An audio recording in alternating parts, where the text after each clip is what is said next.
Hi, everyone. Welcome to the eighth episode of Time Track Podcast. I am Mohammed Abubakar and I'm with Antonio Pereira to talk about this very interesting topic, a very relevant topic of the current times.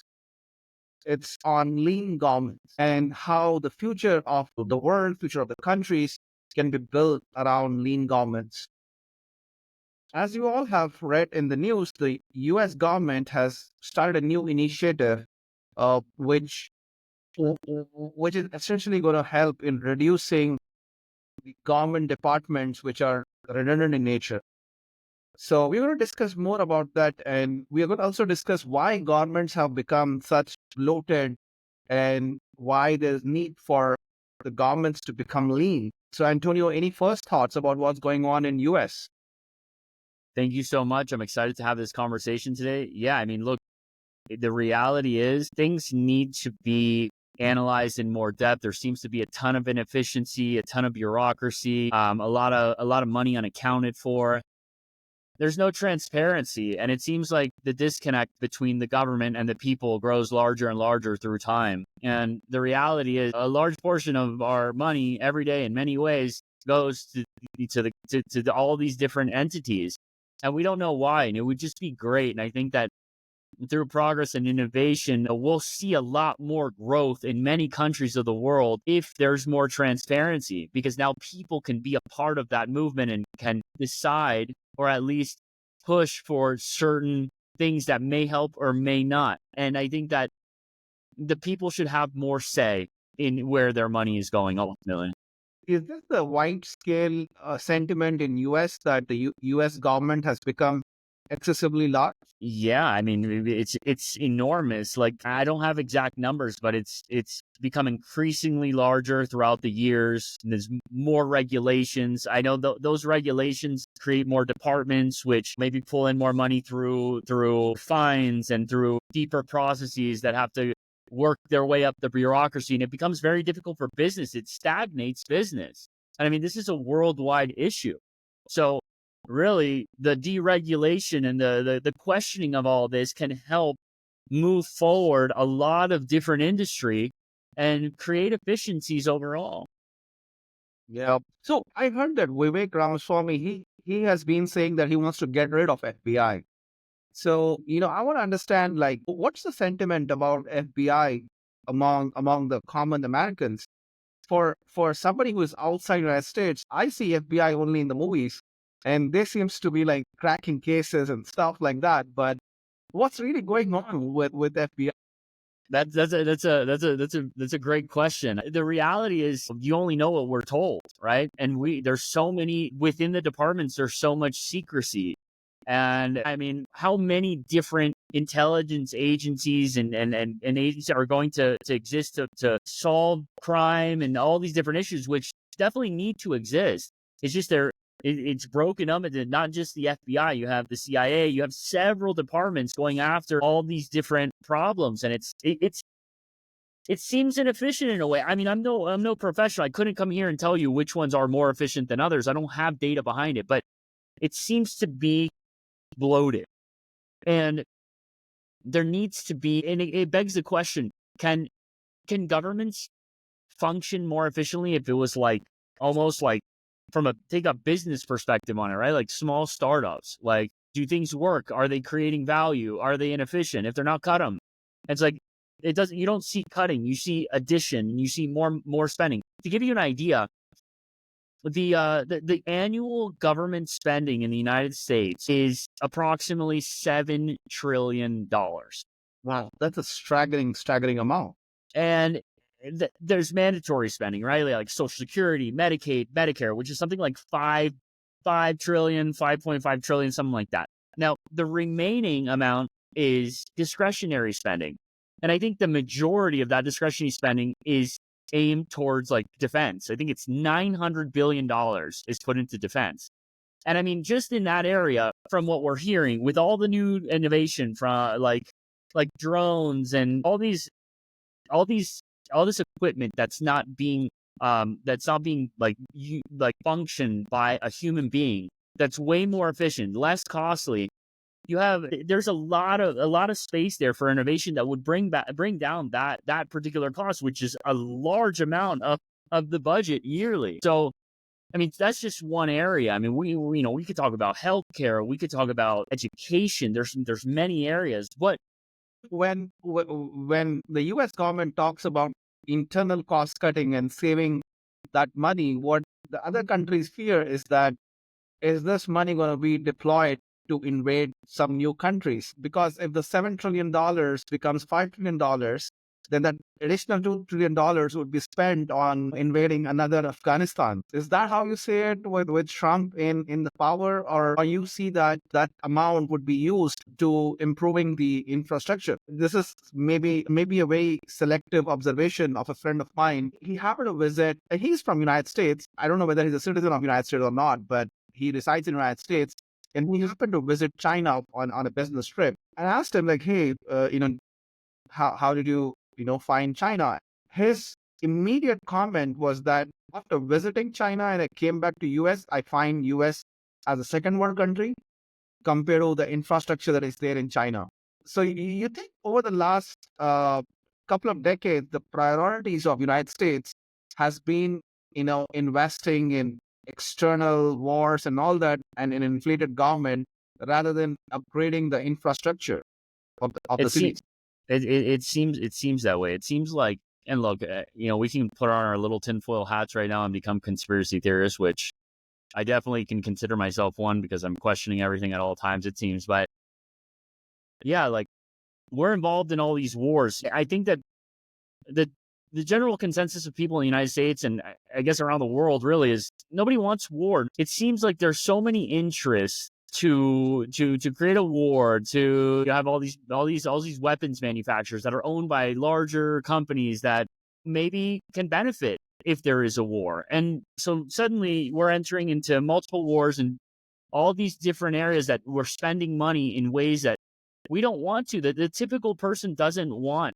these types of situations. And look, given that war and sometimes happens and there's no control over that, and we're human and things are going to happen, but so frequently, so much money, so it becomes, you just start questioning it at this point, like what like what's really happening. And I think that's a healthy observation at this point, because you see money going in the United States all over the world, to Ukraine, to all these places, to defend democracy.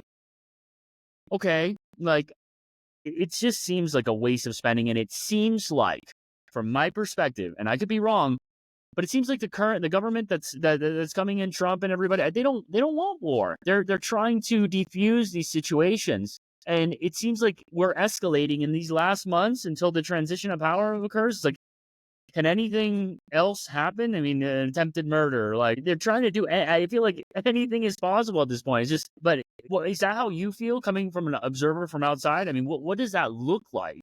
Like, Yeah. So in many ways, I feel a lot of things in United States today looks more broken than they were a decade back. For example, I think the financial systems in United States are still following the standards of 1990s or 2000, at least 2 decades backward. If you look give at an example. What's an example? What's an example of yeah, that? now like take for example the number of digital financial transactions. Countries like India or China or even Thailand, I think, is way ahead than United States. It cost about $35 in United States to do a simple wire transfer, whereas it costs less than 10 cents in any of these other countries. So, and that shows the backwardness of the technological systems that are there in the United States. Same thing with the healthcare. To do a blood report or to do a kidney creatinine report, it costs less than $20 in any of these other countries. But I was told that it costs like more than $500 in the United States. So where is that thing? It's just The healthcare system is, in fact, I mean, and we're seeing all types of things in the news lately, but it is horrible. I think that the way healthcare, I think the way that they de-risk and are sort of approach healthcare, like the healthcare companies, the large healthcare companies, how they approach the plans from a financial perspective is I think they overcharge by a ton, knowing that they're not going to get paid for a certain percentage of the claims. So they break even by charging this enormous amount. I mean, that's one area that needs to, I mean, at the end of the day, yeah, it's like we need to privatize these things. I can understand that if there is a shortage of doctors, then the cost of the services for the doctors would increase. But a diagnostic test is just a machine running a very quick test on a blood or a urine. That should not cost $500 or $1,000, which is what is being currently charged. Mm. And with AI, this diagnostic, the cost of those diagnostic tests should further reduce. So I think there is some way, an exploitation that is happening where the sufferers are the regular citizens of the United States. The hardworking citizens who earn their money, pay their insurances, and then, they get exploited. And I can totally understand the current wave of sympathy that is happening towards somebody who has murdered a CEO. But I mean, of course, I'm not encouraging murder or anything, but the system has got so broken that common man today is cheering a murderer. Look at the irony in it. I agree. I agree 100%. There's healthcare it's crazy because I think that it's the most expensive healthcare system in the world. And I think it's like the 40th or 50th most efficient. So it's definitely not a good system. Yeah. And there definitely needs to be, and I think where this conversation is always going to end up is like there's three main things. There's artificial intelligence, there's robotics, and there's deregulation and privatization also. Right? You have all these care companies that are, state by state. Each state has its own rules, its own game, and things need to change. And so I think by privatizing hospitals and allowing for fair market competition and just reimagining the way healthcare is provided, because at the end of the day, I'm not for healthcare being a part of, everybody pays a proportionate amount of tax and healthcare for all. I'm not for that specifically, but there needs to be a more efficient system that if people pay, they get good care. And there should be at the bottom tier, which there is, healthcare systems for people that can't afford it. But then the more you pay, the better the healthcare. Now, as you're saying, like it's super expensive. So obviously we're going to see cost reduction, and from robotics, AI, all that. We're definitely should see it at least. I don't know if that's going to produce results. With regard to the government processes, like again, when I happened to visit the United States and I was traveling with some friends, one of the things that they were really particular about was carrying their license and registration when they're going in the vehicles. And I found that strange. Why do somebody needs to carry their license and registration? I mean, they can have a digital copy on their phones.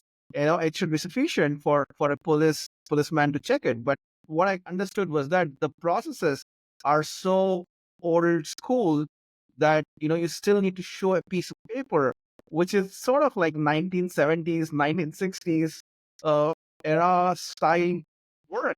Why do There's you a need to carry a paper? Okay, so I hear you. I understand the digitalization of the world will prove more efficient, but Americans are not for digitalization to the extent of like China. So let's never confuse innovation with invasion of privacy, right? Cameras everywhere, digitalization.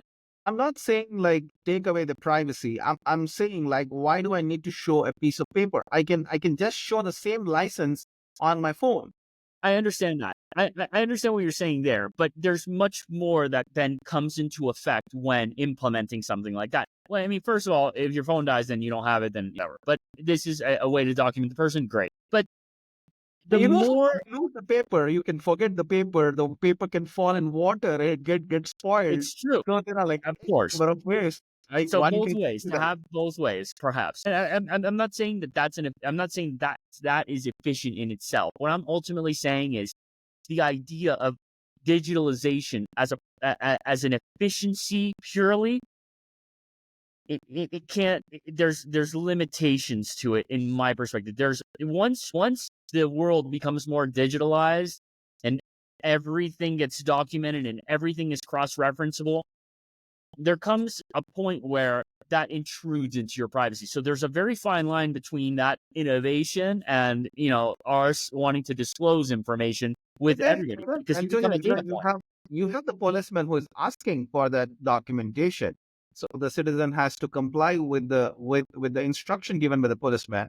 The question then becomes like the purpose of the government is to serve the people, to create convenience for the people rather than create inconvenience in the name of security.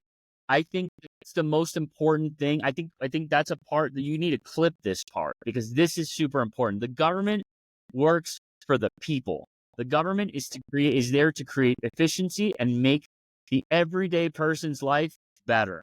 I mean, the people that are working for the government are everyday people too. There should be no confusion here.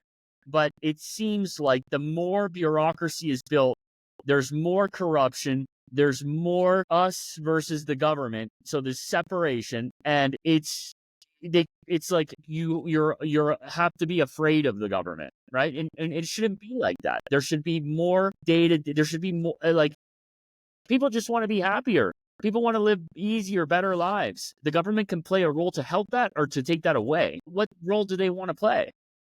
Yep, agreed. In a slightly larger context, what I found was that democracies across the world have become like a balloon. Every time with there's some new thing that comes up, they keep pumping more air in that balloon. So eventually, what I see is that that balloon is going to get burst, and that's how the countries will go either bankrupt or go over budget. That's what is happening with literally every government. The number of departments that are there in the governments have kept on increasing. The headcount kept on increasing. And this is the same problem, not just with the United States, but with every democracy in the world. Now, in India, I constantly come across redundant departments that have been created because there are laws that needs to be implemented. L- Literally, there's no need for those laws. There is no need for those type of taxations. I was recently reading an article that there are over 500 different type of taxes in India, and implement those 500 taxes, you have 100,000, 200,000 people employed who are who actually consume much more government resources than the tax collection for those from the citizens. And for the citizens, how many more taxes do you want to keep count of?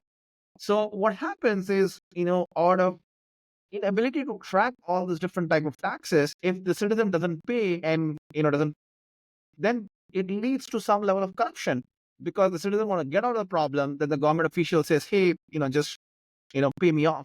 So I think if the cost cutting happens in the United States efficiently, then we'll have a ripple effect across the world where every other country will start demanding their governments that, hey, the United States, being the world's largest economy, can do this, then why not our economy? This is a perfect example of inefficiency. The actual department spends more money doing what they need to do than actually, the function of it. It's ridiculous. And I think that, in this new era, I hope this is a new era, right? And in this new era, we're gonna see more. I guess we'll see more transparency. As an example, I hope we're walking into a time where there's more transparency in government spending. If there's more transparency, there's more exposure to problems. The people become a part of that, right? The people are now one-on-one with the issues. The people feel a certain way. They push, they communicate, they share.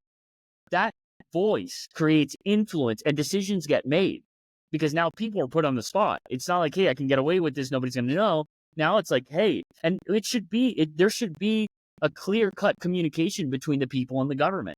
I mean, at the end of the day, these governments, they create all these departments, all this bureaucracy, corruption lies between.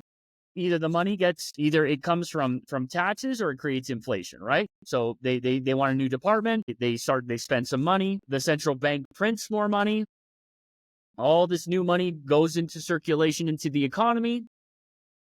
Now the economy has no increase or goods or services, but now there's a ton of more money in the industry. So now inflation happens. I mean, it just happened, right? So here we are, dealing with all this inefficiency, and at the end of the day, it just goes to us. All we inherit, our kids inherit this, and it's wild to think that the debt, especially the debt in the last like 7 years in the United States, is increasing. I mean, I think it's something like between like $6 and $9 trillion that has been increased in the United States in debt in the last. I mean, and that's wars. It's all these things that have been going on.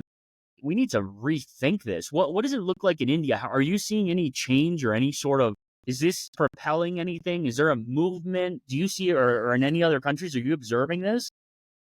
Not yet, not yet. But what I've been observing is that people have become a lot more vocal in India about the taxes that are being collected from all of us. So that's happening. Like everybody is like now getting concerned that hey, I'm earning this money, but a significant portion of my money is going in this taxes. If I buy a home, I have to pay property tax.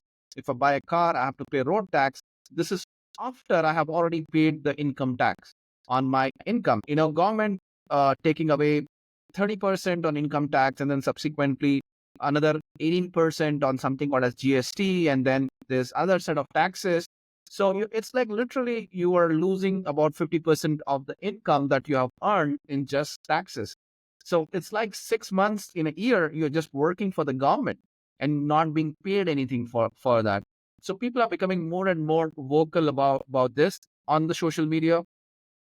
But India being a developing country, the government has obligations in investing money in infrastructure. Taxes are very essential for that purpose. But at the same time, I definitely see that there are a lot of inefficiencies in government processes. And if US succeeds in even reducing 10% or 5% of the government budget by doing this cost cutting, then I think the it will have a ripple effect in India. People will start questioning government, start questioning different departments that exist in the government. And I want to give one example about this. So when the Britishers left India, they left the concept of bureaucracy, which we call as IAS officers, Indian Administrative Services. So what these officers are, the way these officers are selected is there's a nationwide test that happens, and they select the best candidates from this. Now, once the candidate is selected, the candidate is provided with multiple perks. Like the candidate gets a home, the candidate gets a driver, a candidate gets a cook. And this driver, the cook, and his support staff, these are all government employees. So they will have their own aspirations. The cook or the driver was not hired for that role. I mean, they were put into that role. And so why is government paying for all this? Because the cook and the driver you can get at a fraction of cost in a private market. But because the government decided to give this perks, so now the government has not only has to pay a monthly salary for that driver, which is far significant compared to the market standard, but the government also has to pay the pension. So when the person retires, they get a pension on a monthly basis till he's alive. So this costs a significant money to the government. And this whole system was put in place because when the colonial empire existed, the IAS officers were Britishers. So they wanted Indians to be this support, to play the role of the support staff. But when the British left and Indian administrative services were kind of rebranded, they kind of continued that same policies that IAS officers should have all these perks.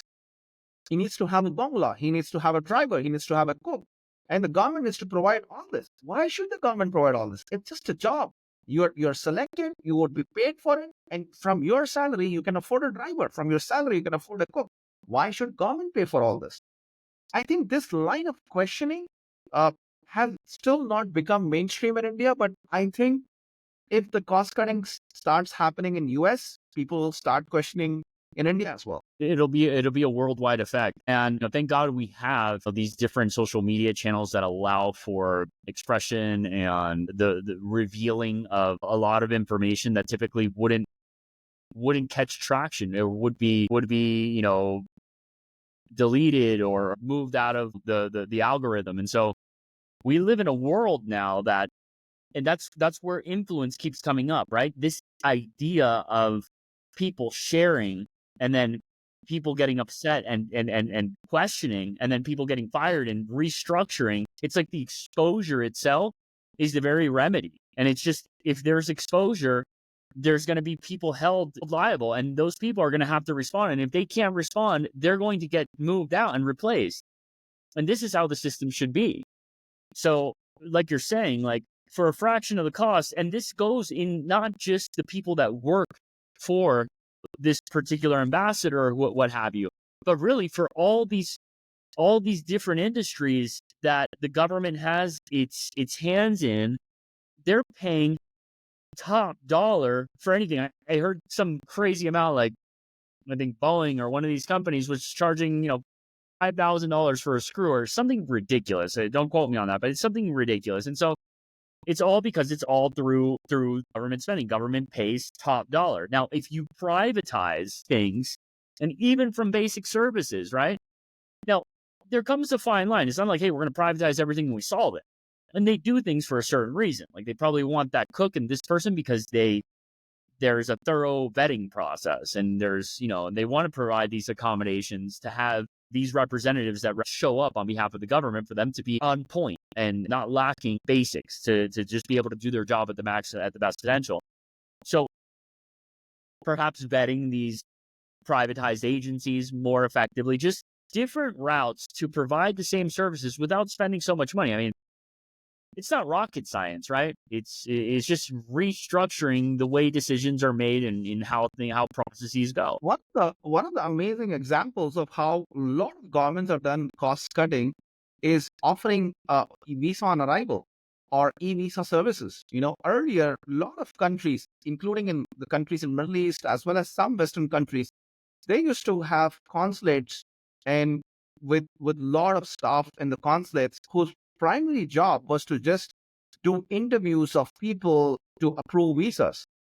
Why was that whole thing needed? People are coming to your country on a tourist visa to visit your country, and you're promoting a tourism, you're spending a lot of money on the ads. And then you had this bureaucratic process where somebody has to stand in the queue, wait for months to get a tourist visa. So just by introducing an e-visa, the governments were able to cut down like costs on having staff in their embassies, or even the whole background check process and all that they used to do. They have cut down all of that. Just grant the e-visa, 5 days, 10 days, 15 days e-visa for tourist purposes.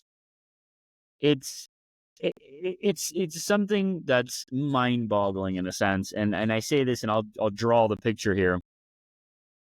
We have this crazy, like in Europe and the United States, you have this crazy sort of like lack of a solution for illegal immigration. It's like you just pull people in. Go to any country in the world, you need a visa. You can't stay. They'll kick you out 1 second. And he's got now, and like all over, like you allow people in, you give them money. It's this whole thing. Then you give problems to the people that come on a visa that are there studying, are great citizens, and they could really contribute into the society. You make it the hardest for them to stay.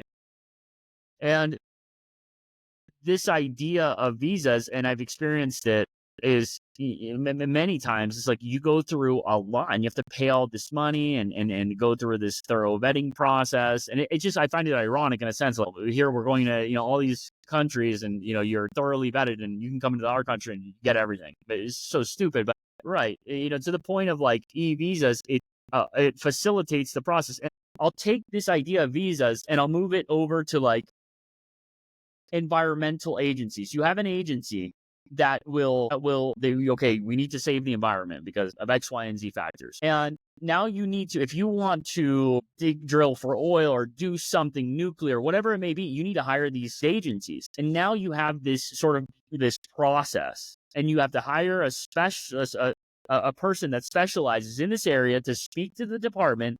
They both are on the same team, right? They're both thinking, okay, if we stretch this out, this guy's going to get paid more in consulting services, and this person is going to get paid more for that process, because each step of the process has its own payment. I don't know if there's a monthly payment. So everything gets extended for the sake of making more money on the process. Is don't come to fruition in the time that they should.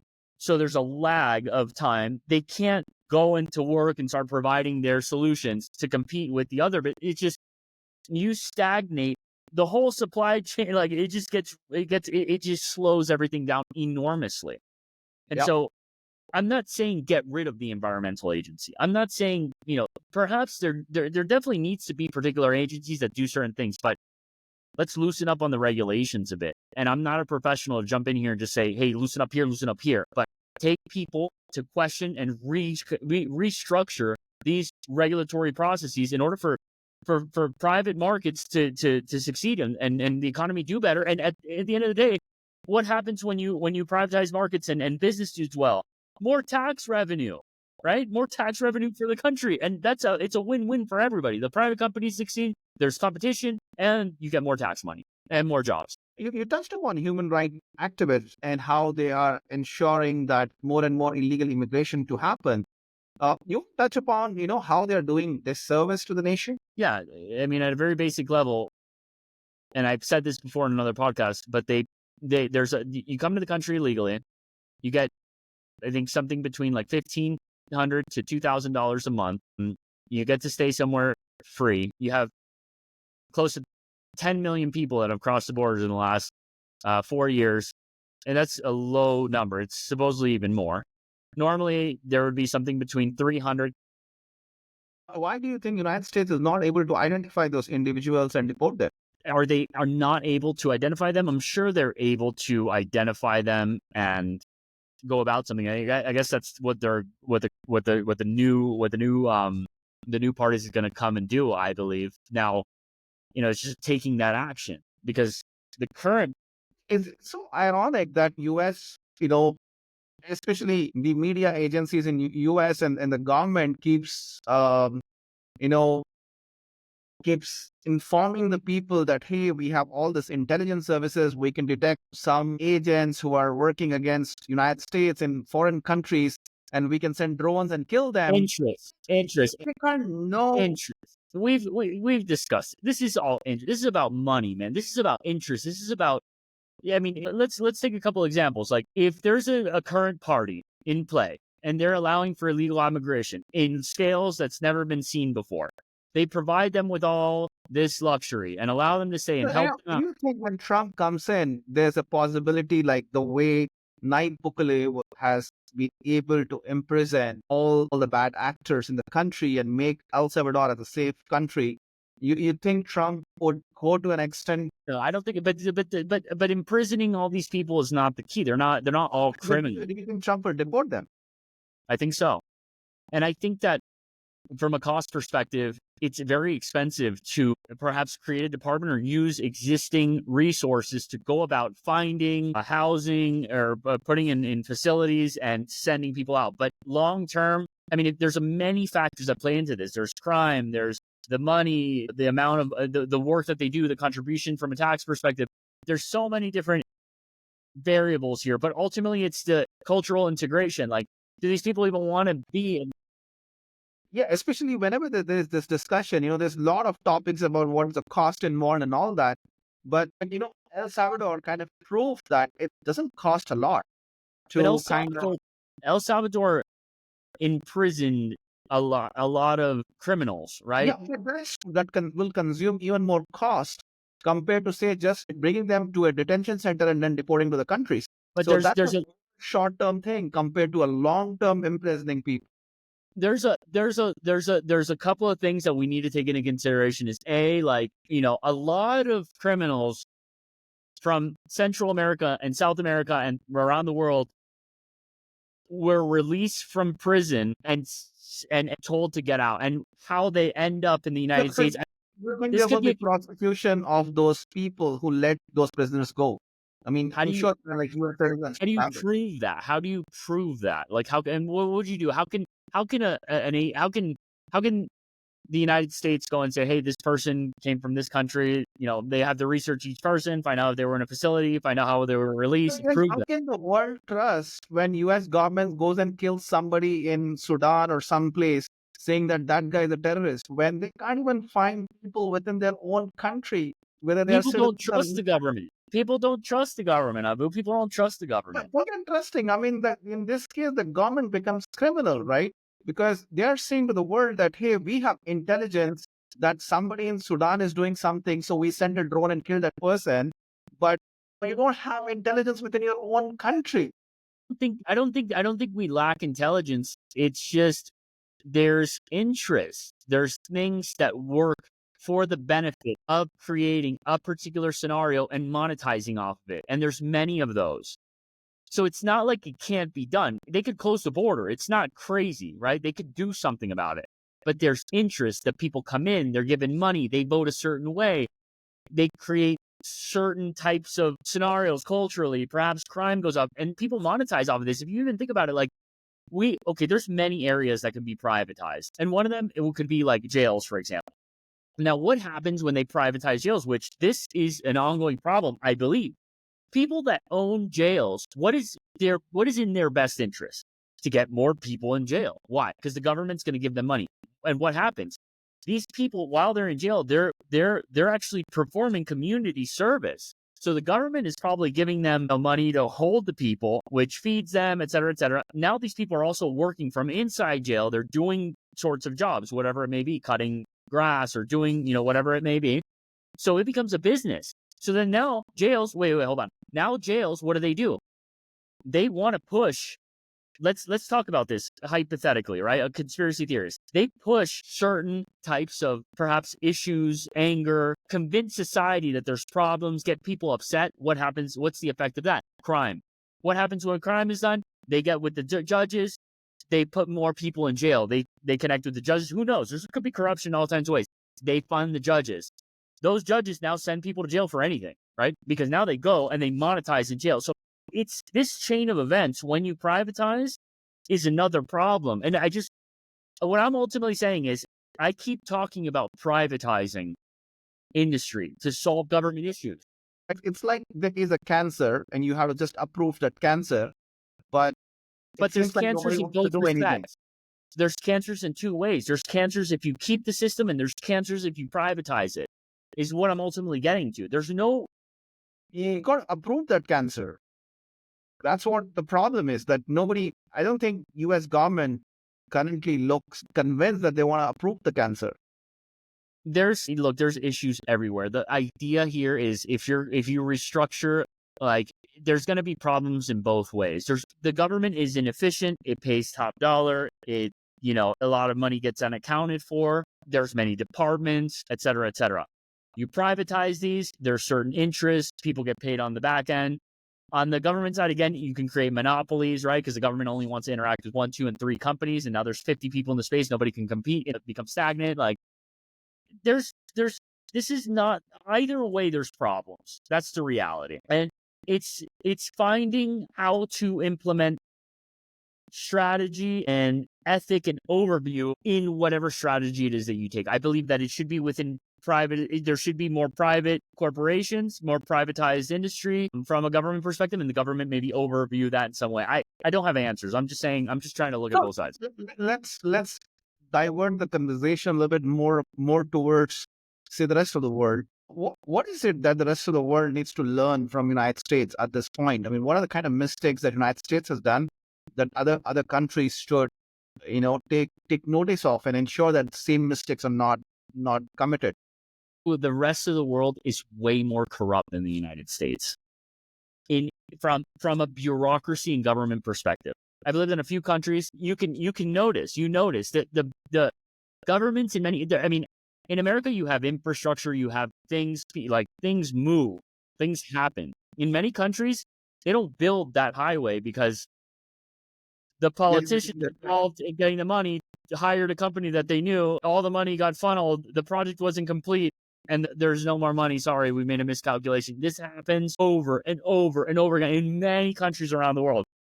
What I think is that the world needs to learn from the United States, maybe not from this past 4 years, but now the new presidency, I think, is going to bring a revolution to the picture. And I think that there will be a lot of learning from there. Look, you can't. It's like trying to regulate a new market. You can't really regulate a new market. You got to kind of feel it. and understand it and be in it, and then make wise choices while you're there. Hindsight is 2020. I can always look back and say, "Oh, we should have done this, this, and this." But really putting the acts in effect and actually getting results that are conclusive, like you're saying from El Salvador. Perhaps he has done a good job. Perhaps there's something to learn from them. There is. I'm not saying there isn't, but there's also holes. I could poke holes in that too. We could poke holes in anything, right? But I'm just for conversational purposes. Yeah. Yeah. I think the exposure, I think the most important aspect of what we're talking about right now is exposure, the exposure of information, the exposure of businesses. Actually allow like putting on screen what is happening. Like, this is what this department is doing. This is how much they're receiving. This is the efficiency they're providing. This is how much it costs. Does it make sense? If not, get rid of it and create a new one from scratch. And try, like, sometimes, yeah, when a business is failing, you have to cut it, right? You don't continuously just throw money into it until you'll lose money, forever. Or do you just start something new, right? So I think that similar approach should be taken. Yeah. Yeah.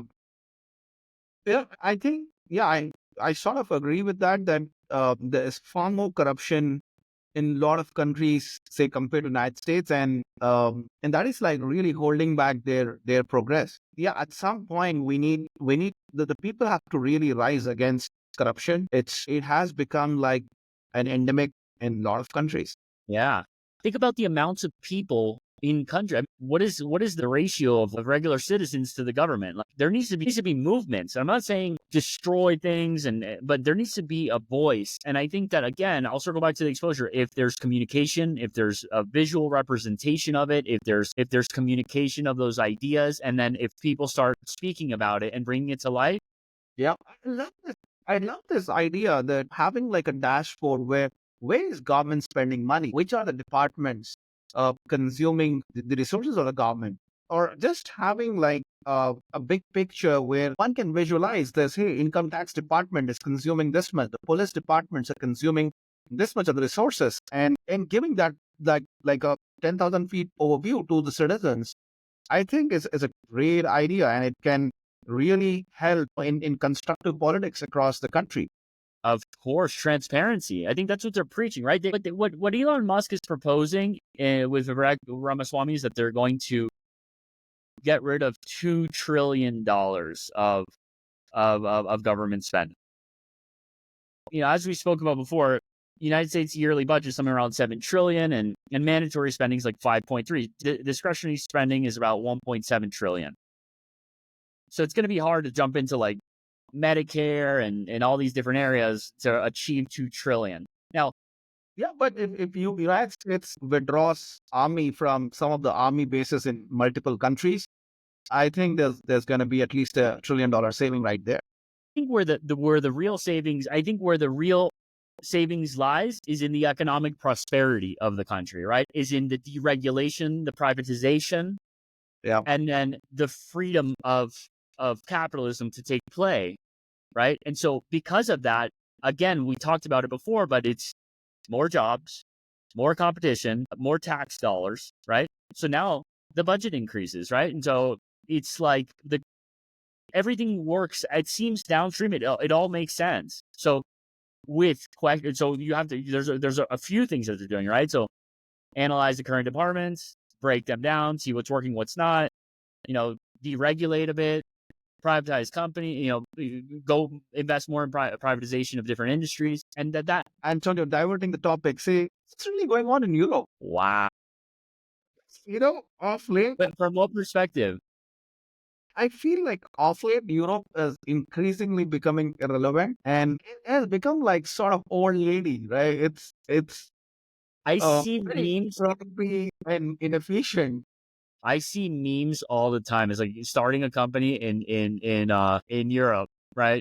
And it's like, oh, you started a company, then you came and got audited. You have to pay an environmental fee and Yeah. all these things, these funny memes. And I'm not articulating the whole meme in its entirety, but it's just overall what they're letting you know is that don't start a company in Europe right now. It's hell, dude. And Yeah. it sucks. Yeah, it's I mean, on all fronts, whether it is healthcare or financial systems or even government processes are so outdated. And the only people who are making Europe relevant is those illegal immigrants who are taking the boats and hoping that they're landing in some amazing. Yeah, talk about transparency being needed is in Europe, right? I think absolutely. I think for one, like it just seems like, and I like this is just me, throwing this out here. I think the EU needs to be removed. I think each country needs to have its own independence and make its own decisions and start doing what's best for its country, right? It needs to, like, enough is enough. Like when do you just speak out, and when do you take action? Like it's coming to a Yeah, point where it I was just I was talking to some of my friends in EU, in UK and France in particular, and both were saying that just too much of regulations. UK is not part of EU, but even in UK, they just have so many regulations that it has become increasingly difficult for the businesses to innovate. And just especially in the remote work kind of an world where you want to get like the best possible person for a particular job, doesn't matter in which country that person resides. The whole focus should be to get the job done in a most efficient manner. Whereas, the way the laws are set up is that there's so much of compliance that needs to be followed that for a company to operate efficiently, they need to add like another 200% extra budget just to comply with the laws. And how can innovation happen in no, they such a kind of. don't. They don't want it. They don't want it to happen. I don't know. There's just from a regulatory perspective, they just it does it tells you the story. They just don't want entrepreneurship. It's like they want. I don't understand what's going on. Honestly, like we hear this and we see this from many angles. It just, and you see like companies moving. Everybody wants to move their money into the United States now. And I mean, look at like we should learn, like countries should learn, like open up innovation, like Yep. make it easy for businesses to come in and invest. Make it investable. Make your country investable, right? Like, Yep.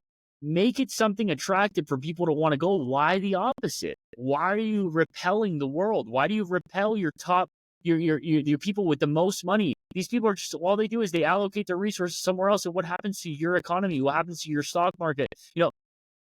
It just goes down and things lose value. Why? Why? Yeah. I don't know who's making decisions. Yeah. Yeah, I was having this very interesting LinkedIn conversation with a contact in Europe, and so I was pitching in some healthcare stuff that I'm doing, but his entire worry was ESG, environment and sustainability governance reports that he had to prepare. I mean, the whole conversation was like, "Hey, Abu, I mean, I know you're doing all this innovation stuff, but my problem is just this ESG." And I could just understand, like, from his words, I could see, like, he's like, he doesn't want to do it, but he's like pushed under to just get that things done. That's horrible. Or imagine you being pressed so hard from an environmental. I mean, this agency, like, and from an environmental perspective, you can't innovate, you can't try, you can't swing, right? Because you're not even allowed to swing. You can't even go out there and get into the market and see if it works, right? It's like you're so restricted to do anything. It's not even worth it. It's not even worth it. Yeah. This is God. Yeah, it's odd how the policies adopted by the countries and how governments, um, over a period of time, they start becoming more and more inefficient, and there needs to be shaken out, once Needs in to a be while. shaken. Yeah. Everything does. Everything. I think everything. We should always be questioning things because times change, right? Like there may have been a case for, when the Industrial Revolution was going on, to have an education system that would help, and I don't know if this is right or not, but in a sense, you create people that, want to work, and you follow a particular routine, and you create this type of person. And we see the industrialization of the world, of the United States, or of any country, right? People work and they do their thing, and things change though, right? And things are always changing. So we should always be questioning things. And I think ultimately I don't believe that a system, an education system, should be pushing to create employees. It should be pushing to create entrepreneurship and creativity, because through entrepreneurship and creativity is where we find innovations, and innovations change the way we do so many things and get us. Absolutely. I was just recently watching an interview of Peter Thiel, the CEO of Palantir and ex PayPal. He made a very interesting observation. What he said was that the students that joined the top universities in the United States, they were far more ambitious when they joined the college compared to their When they ambition left. at the end of the college. So they join the college, they will have ambitions of building rockets or transforming the world and all that. But by the end of the college, their ambitions are just to join a company and make some living. And he was saying that that signifies like what's wrong with our culture today. That it should be the other way around. That ambition should grow with the education, with the learning, but if the ambition is going down, then Then you're that's doing something wrong. No, absolutely. something wrong. And that was like an amazing way to communicate that what's wrong with the Simple. society. And I mean, it plays a role in many. I mean, we talked about this on our education podcast.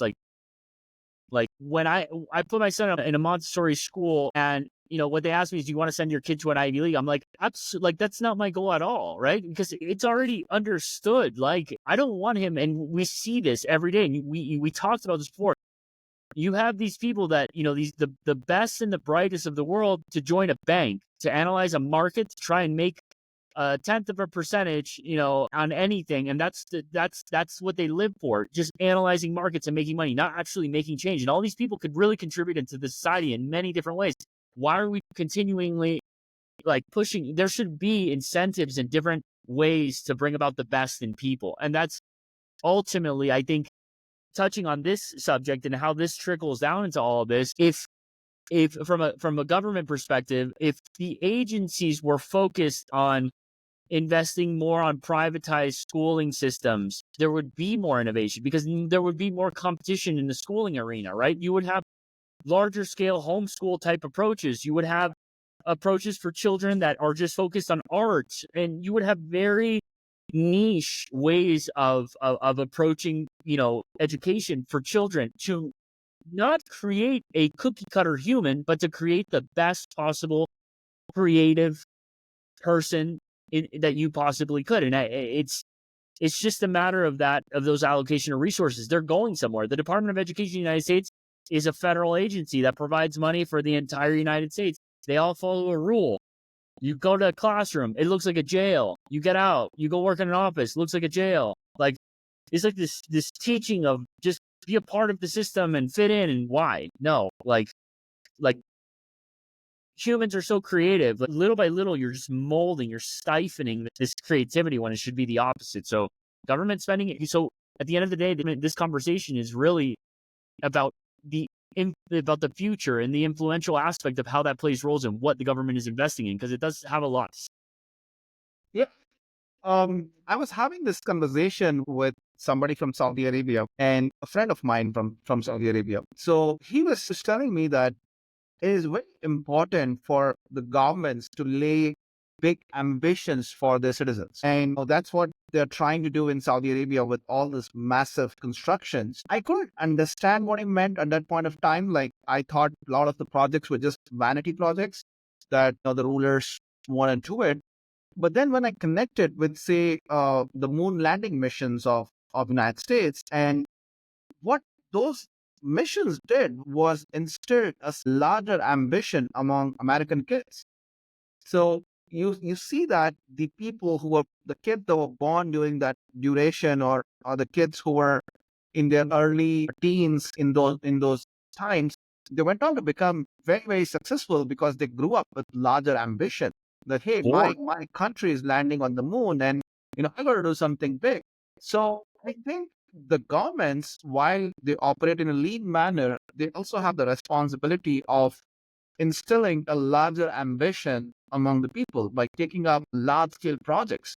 But lean doesn't necessarily mean not ambitious, right? Yeah. Lean just means intelligent spending, right? It means effective. It means producing the best results you can with the least amount of money. Now, Yep. we need to produce results. So, absolutely, I think that that plays a huge role. A little kid that sees, oh, this person doing that and the moon or whatever it may be, for them to have that idea that they can be that person one day.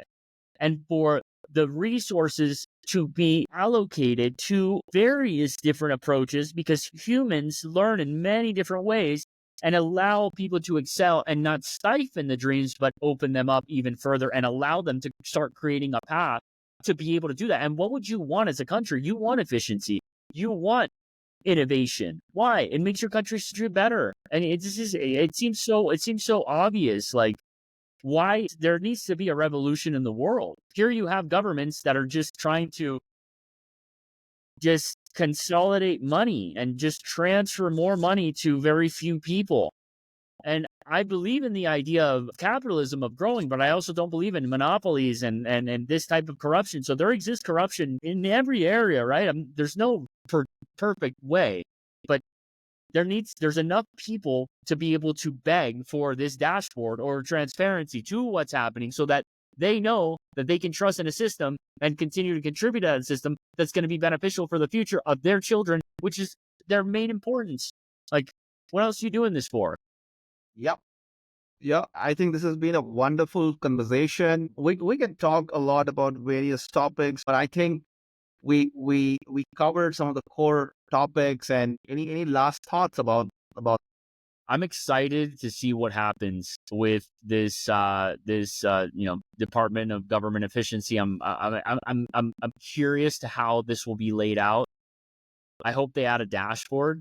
They give us all logins so we could be following all the data. that's for public? Yeah. Yeah, I mean, yeah, that's what I'm saying ultimately, is that it's public, right? That we can actually see. And that, I think that's where the innovation will come. And hopefully this creates a movement in the world that we do see more openness towards, the people and their governments, and which in turn will help make better decisions. And the people are capable, right? The people aren't stupid. The government doesn't have to make decisions from the top down. This needs to be a vote. There needs to be, everybody has skin in the game. So let's treat it like that. Yeah, I absolutely agree. And I think efficient government with operating on lean budgets, I think will be far more effective. It will have much better impact compared to a very inflated governments, very redundant departments, just creating trouble among people's lives. And I think that's what I feel is a bigger problem with inflated governments, is that you end up creating departments and you end up creating government processes that just causes inconvenience in people's lives, and then it suffocates innovation, it suffocates entrepreneurship, it just makes the country stagnant. And that, so I think in that regard, what's happening in the United States is a very amazing move. I really hope, even from a political standpoint, given that this department is now operating outside of the government, the pessimistic view is that this is a political move by Trump, that if it fails, then, he just gets rid of the two outsiders that somewhat having a Trump-like image within the United States. So he gets to kick them out. But if it works out, then Trump gets the credit. But this isn't a Republican or a Democrat thing, because Bill Clinton did the same thing in his presidency, and they found corruption, they found inconsistencies, they did something similar. So this isn't the first time that it happens, and this isn't, like I said, it's not Democratic or Republican. This is about the people. This is about the people. So I think that's what people need to see and understand and be a part of. And we're all in this together. It's not like, we all benefit or we all lose. So let's all win together. That's that. I hope so. And yeah, I mean, if it succeeds in the United States, then it will have a ripple effect. A lot of countries will take note of that, and a lot of people in different countries will push their governments to start implementing those policies within their governments as well. Yeah, and to your point of like what the government, and we talked about this before, and I'll repeat it. It's like that. The idea of the government creating all these agencies that torture people because there's a monetary aspect to it. But I think the evaluation is, and understanding. And I mean, it shouldn't even be implemented to begin with. It just so happens that that's what goes down the line through time, through making this all cluttered. But there's more money to be made in the prosperity of the community than there is in the strangling almost of the community. Awesome. Awesome. So on that note, we'll close this podcast. And we will look forward to talking to you all again in our next episode with another interesting topic. Awesome. Thank you guys. Thank you.